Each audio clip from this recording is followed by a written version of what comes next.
ontology talks about how you assess knowledge, what's your worldview, but epistemology, how do you approach knowledge? So the perspective, which is what you want to talk about, is how does the Nigerian, what's the Nigerian worldview, what's the viewpoint, but from a Nigerian perspective. So the Nigerian perspective is simply the way Nigerians think about or act towards something. The next slide. So how do I explain this topic? How do I understand it? So that, let's share my understanding if you have to understand the paper, because I don't know what your understanding is. And I apologize in advance just in case I missed the understanding of the people who sent me the topic. But in my foolishness, this is what I understood.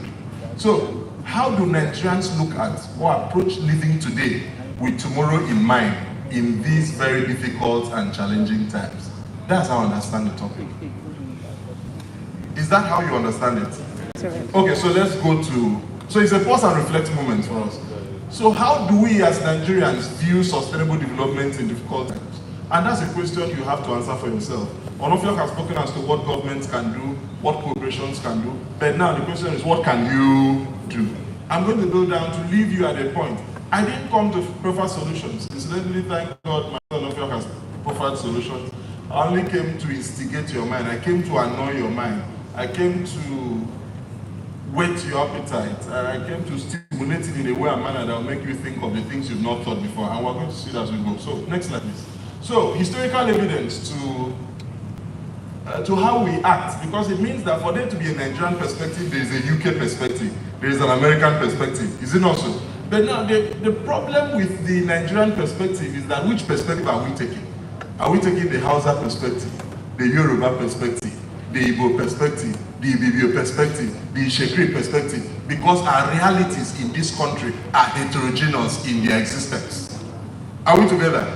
So what is the Nigerian perspective? Because a perspective will come from socialization, it will come from history, it will come from the fact that we have come to a consensus as to first, what is the Nigerian dream? As long as there is no Nigerian dream, a consensus as to what it is, the American dream is not in doubt. The American dream is simple, that this is no man's land, and anyone who finds himself here can achieve the greatest from this place. And that's why they will celebrate Barack Obama. That's why they will celebrate having a female vice president for the first time. Because it still fits into the centrality of that dream, that when you land on our soil, it's the home of the brave, and that you can become anything you can because you have arrived at America. That's their dream. But in Nigeria, I don't know what the dream is because there's absolutely no consensus. So for example, you go to the National Assembly and you see that immediately a matter comes up, the National Assembly is divided either along geographic lines, along religious lines, along tribal lines, and so those matters, the centrality of the discussion will be coming from a nuanced position of either religion or where we come from or political parties. So it will be difficult. So, but just to help us navigate, because yes, we don't have a Nigerian dream, but there's a Nigerian perspective. Because when you go outside, you know, people would say, oh, this is how Nigerians behave. So for example, in a conversation anywhere outside this country and someone is loud, if you're talking to a white person, the white person, that must be Nigerian. Or not your true fault. Immediately you find, and they don't need to look. Immediately they hear that the accent is African, and so the loudest person there must be who? A Nigerian. And they finish. So, do we have? Historically, Ghana must go. You recall that immediately we feel a little bit uncomfortable economically. Instead of looking at the issues that Onofio looked at, you know, to say, how did we get here? How can we live? We begin to find, what is the easiest solution to do? Oh, the Ghanaians are so much in Nigeria. They must do what? They must go. That's the origin of Ghana must go. I hope you are aware. Time was it that we had a lot of Ghanaians and Cameroonians, even in Akwa Ibom, in University of Europe. Pastor, I don't know if you met them. We had plenty of them scattered all over because they came to find the golden fleece in Nigeria. They were jumping towards Nigeria. Time was it when Nigeria was the UK and America for other Africans. Then what happened? And that is when we were the big brother of Africa. When you could talk and governments would listen. Because you had a sizable number of their citizens, you were helping them manage. You were giving aid to them, you were helping their government succeed. But immediately we had an economic problem. Oh, the first and initial thing is, no, we have a lot of foreigners. Ghana must. And the easiest bag they could get was that which they got, and they named that bag as Structural Adjustment Program. During the IDB era, we ran into a little crisis, and the first thing was to run to IMF. and say, oh, we have problems. And they say, oh, structural adjustment program. You must devalue your naira. You must remove subsidy. You must do a lot of things. Just structurally adjust your program a lot. And without any question, without looking at the local economic circumstances of our country at that time, we took what was the easiest solution out. Until today, we are still talking about it. And that takes us to the question of subsidy removal. And now, I'm speaking as a me. And when you see how I introduced myself on the slide, I said leadership and peace researcher. So I'm not speaking as a commissioner, and so these views do not, my views now is not that of the state government, neither is it that of the commissioner for information who is in his office. It is that of who has the right as an individual. The citizen of this country to question something. Now, I just leave you with some scenario, because sometimes, like Onofio said, some of us who don't know economics may just be approaching some of these issues from a layman perspective, but there's a question to ask. America has the largest reserve of oil, but it is paying subsidy on petrol. It's paying subsidy on petrol. So, I don't know what the gains of deregulation is, but I do know that every society subsidizes a critical part of its economy that affects everyone on the economic chain, that affects everyone on the pyramid. Now, some analysts have said that the reason why America does that is because you cannot function in America without having a car. Irrespective, in fact, to not have a car, you must be the poorest of the poor. Because even the poor have cars. I don't know, and that's the truth. The public transportation system isn't amazing. It is there, but it's not amazing. You cannot compare the public transportation system in America and that in the UK.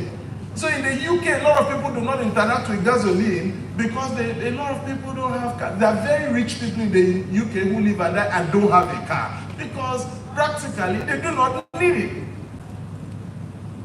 So if the United Kingdom is not paying subsidy on gasoline, but America is paying, China is paying, Canada is paying. So why don't you look at similar circumstances? Because in Nigeria, even the poor sell gemoto. You understand? Apart from the poor, the vulcanizer uses PMS.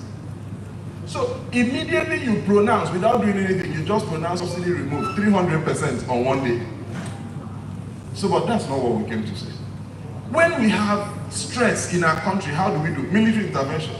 Go and read all the cool speeches. You will see that what was at the peak of it was things have become very hard and difficult. We can no longer cope as a country. You find it in every justification of military coup in this country. That is our perspective. That's how we react to it. When we finish, currently, what are we doing? Japarization. That's how we react. So this gives us a historical evidence as to how Nigerians have reacted to difficult times in times past.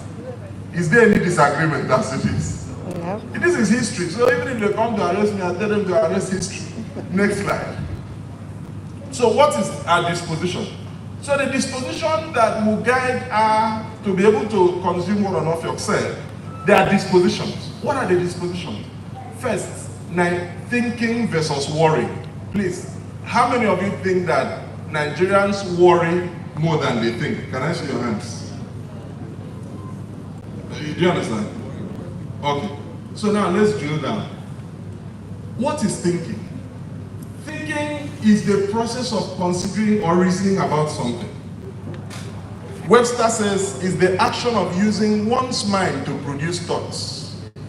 When you see that worrying is creating problems on its own, while thinking is strategic thoughts towards solution. Worrying is just sitting there and talking about what you don't understand until you get tired of it and you say, well, at least that. Those ones they call whalers. I remember in 2015, people called people whalers. But incidentally, 4 years after, the people who called people whalers, I saw them whaling. Are we together? So now, going to what Onofio said before we go. Jonas Essen talks about different levels of thinking: critical thinking, analytical thinking, complete thinking, abstract thinking, creative thinking, divergent, and all of that is available for you. So when you're thinking, you're deeply considering something, and research thrives on thinking. Every invention and every solution first was a thought. True or false? It was not a worry, it was a thought. Thinking. And there's a clear demarcation between thinking and worrying. Thinking is when you're trying to understand the situation with the disposition to provide solution. Worrying is simply sitting and welling over a situation. You're not even interested because the solution may even come, but you're not even aware of it.